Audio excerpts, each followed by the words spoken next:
चला तर, उत्तरपत्रिकेवर आता मार्जिन आखून झाली आहे. प्रश्नपत्रिका सोडवताना तुम्ही ती तुमच्या सोयीनुसार कोणत्याही क्रमाने सोडवू शकताच आणि त्याची उत्तरं बरोबर असतील तर त्याचे मार्क्ससुद्धा तुम्हाला मिळतील. पण लक्षात घ्या, पेपर तपासणाऱ्या व्यक्तीच्या मानसिकतेचा जर विचार केलात तर जेव्हा प्रश्नपत्रिकेतील प्रश्नांप्रमाणे उत्तरपत्रिकेतील उत्तरांचा क्रम असेल तर तो पेपर तपासायला सोपं जातं. तुम्हीसुद्धा अशाच क्रमाने पेपर सोडवलात तर पेपर वेळेत आणि योग्य पद्धतीने तपासून होईल. यातच तुम्ही उपप्रश्नसुद्धा याच क्रमाने सोडवलेत तर अतिशय उत्तम.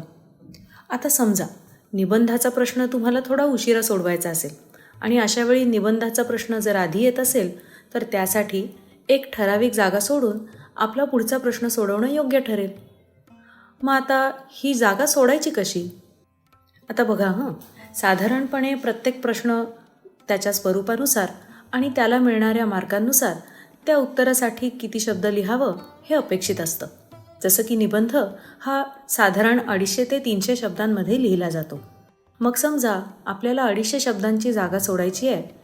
त्यासाठी एका ओळीमध्ये तुम्ही साधारण किती शब्द लिहिता हे मोजून घ्या.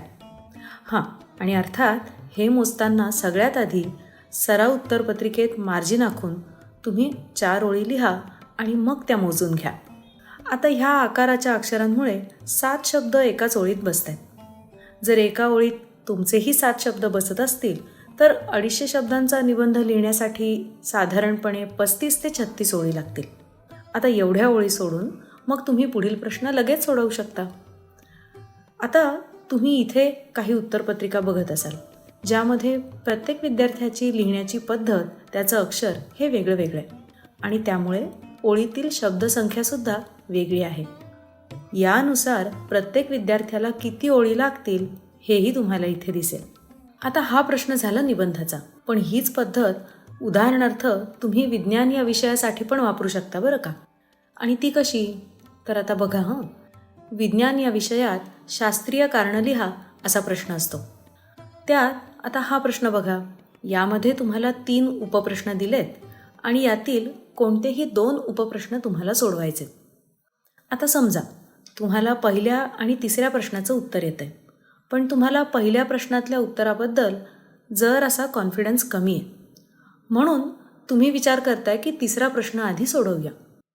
तर जसं आपण आधी पाहिलं की प्रश्न हे त्या क्रमाने जर सोडवले तर फायदेशीर आहे, पण मग त्यासाठी तुम्हाला पहिल्या प्रश्नाच्या उत्तराची जागा सोडावी लागेल.